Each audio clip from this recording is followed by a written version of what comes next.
Hey guys, Tommy made a video. You've probably seen it. That's why I haven't posted it. I don't. By the way, I don't. The reason I'm not posting his videos now because I know that people go, "Oh, Tom's not posting Tommy's videos." Yeah, because his YouTube channel's working 100% now, so it doesn't even need to go for Urban Scoop. His YouTube channel's working perfectly. So to post any of his videos on YouTube now would actually be stealing content, which is not what I'm about. I only did it because he couldn't.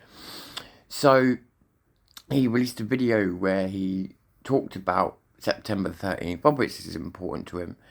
But he mentioned, if you're going to hide your face, don't come. If you're going to violence, he said that he'd worked his whole life for that day. I think he put a little bit of extra salt on that just to try and get people to listen. But nevertheless, he sort of said, please don't come and be violent and all the rest of it. Now, I watched the video and I got to be honest with you, I felt like, and if you see this, I hope this makes you feel better, not worse.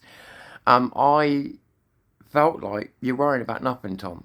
You're worrying about nothing. Because at the end of the day, I've been to something like 48 demos, something like that. And a lot of them around Tommy sort of stuff. And I've seen a little bit of violence. I don't think I can remember a single occasion where we started it.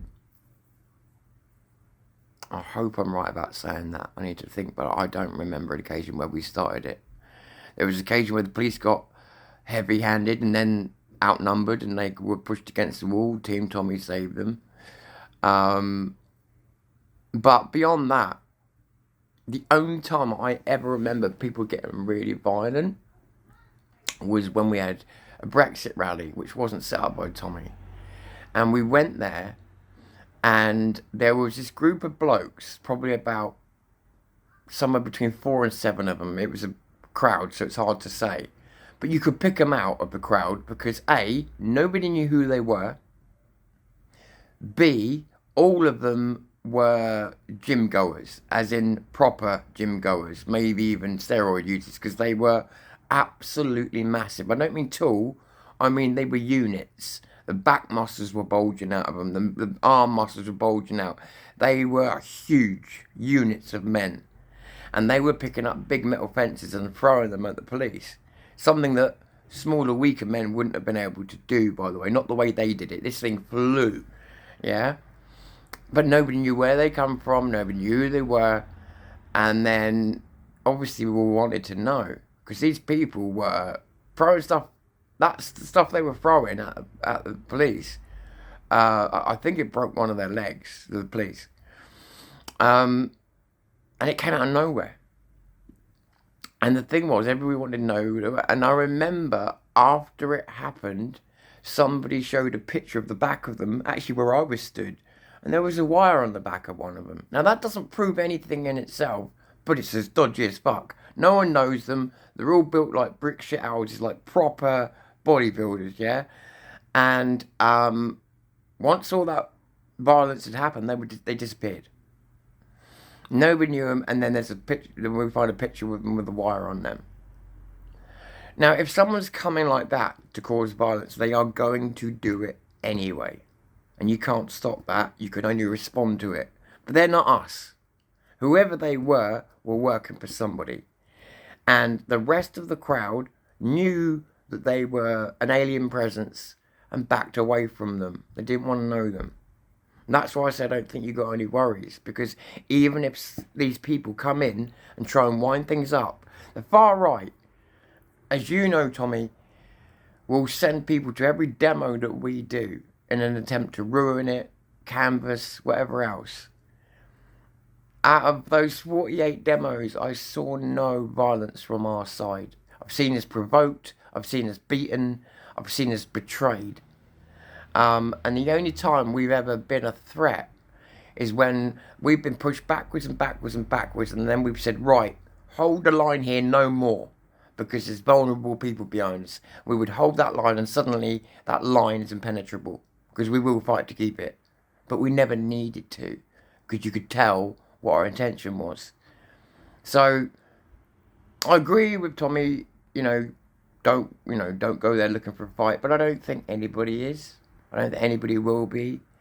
What I will say is this, Tommy, if you see this, what do you think of this?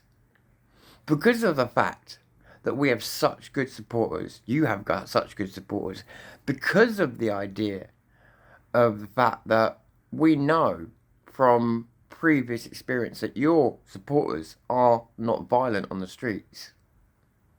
Maybe, and this is just a thought, maybe you shouldn't put these notices out before they go. Because I believe, and I think you know the same thing, I trust everybody that goes that's truly a supporter of yours or this cause, that they wouldn't cause violence. They never have. So only agitators, only deliberate agitators could. If that's the case, and you know they're not going to be violent, wouldn't them, and again, I'm talking as a layman here, but wouldn't the more prudent course of action to be to say nothing? And the reason being is, if we know we're not going to be violent, which we do, the not speaking about it, it's a bit like when we talk about people being horrible to each other on the internet. Face to face, they would be different because of the underlying threat of violence. So I wonder if when we pledge to the world that we're not going to be violent, even though we know we're not going to be anyway, does it undermine part of what we're doing? It's a question. Should we not address that part of it so that even though we know none of us are going to be violent, it never gets said? So there's that undercurrent of violence, just like there is when two guys fall out in the street. Doesn't mean there's going to be a fight, but there's an undercurrent of violence there, which makes people adjust the way they talk, for instance, as opposed to how they do on the internet. And I'm just wondering, Tom, if you do see this, if perhaps you don't need to say that, because you know, look, they've never let you down, they never let us down, they've always not been violent. So instead of saying it, maybe don't, and let the underlying threat of violence be there. But it's an underlying threat only through perception, because we know that they won't kick off. It's just my thoughts after hearing it, and I just thought, I feel that you need that unspoken threat there, because it gets everybody on their toes. It makes everybody a little uncomfortable. And the good thing about that is it gets everybody looking. They feel definitely that there's no chance of anything kicking off. A lot of people are going to look the other way. I want as many people looking as possible, as I know you do. Again, this is just an idea. You're better at this stuff than me. But I remember when I was around you, you were very open to ideas. So I'm just throwing one your way. Anyway, I'm Tom Fury. This is Tom's Generation X. I'm calling it a day for now.